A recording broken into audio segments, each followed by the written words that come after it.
Sir మరి A B C D వర్గీకరణ కొరకు మందకృష్ణ మాదిగ గారు గత 30 సంవత్సరాలుగా పోరాడుతున్నారు. రీసెంట్గా సుప్రీంకోర్టు వీరికి అనుకూలంగా మరి తీర్పు అయితే చెప్పింది. అయితే అన్ని రాష్ట్రాలు కూడా వారు దాన్ని ఇంప్లిమెంట్ చేసుకోవచ్చు అనే మాట కూడా అన్నారు. దీనివల్ల కలిగే ప్రయోజనం ఏమైనా ఉన్నదంటారా అంబేద్కర్ గారి మార్గంలో? అసలు అంబేద్కర్ గారు ఒప్పుకోడు దీనికి. అసలు ఫస్ట్ ఆఫ్ ఆల్ అంబేద్కర్ మహాశయుడు బాబాసాహెబ్ అంబేద్కర్ వారి మహోన్నత వ్యక్తిత్వానికి శాల్యూట్. నేను ఎప్పుడు రోజు ఒక శాల్యూట్ చేస్తాను.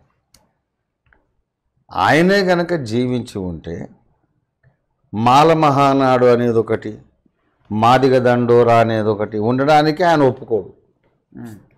కులం అనే పునాది మీద మీరు ఒక నీతిని కానీ జాతిని కానీ నిర్మించలేరు అన్నాడు. మాల మహానాడు, మాదిగ దండోరా ఇది అంబేద్కర్ ఒప్పుకుంటాడా అని ఈ మధ్య Andhra Pradesh minority commission SC commission chairman గారు విక్టర్ ప్రసాద్ గారు కూడా అన్నారు.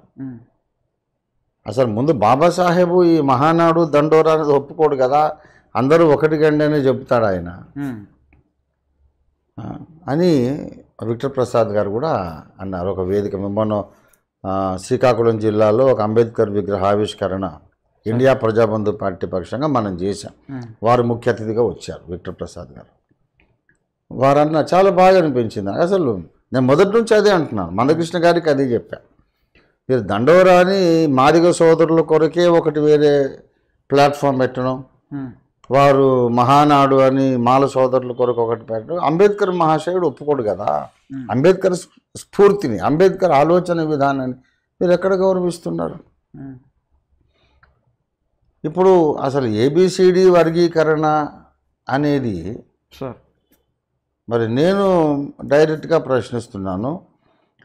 ఇంకొక ఉపకులాలు 52 అంటారు కొంతమంది, 56 అంటారు కొంతమంది. ఇన్ని ఉపకులాలు ఉన్నాయట.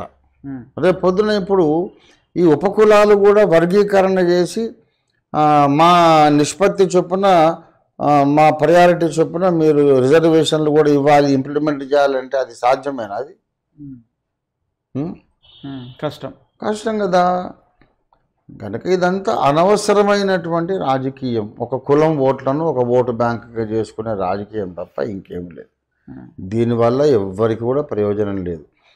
కుల ప్రసక్తి లేకుండా ప్రతిభకు మనము పెద్దపీట వేసి ప్రతిభకు మనం గుర్తింపునిచ్చి ప్రతిభ కలిగిన వాళ్ళది ఏ కులమైనా సరే వాళ్ళకి అవకాశాలు ఇవ్వాలి. చదువుకోవడానికి, ఉద్యోగాలు చేయడానికి, క్రీడా రంగంలో, వ్యాపార రంగంలో, అన్ని రంగాల్లో ప్రతిభను గుర్తించి మనం అవకాశాలు ఇవ్వాలి.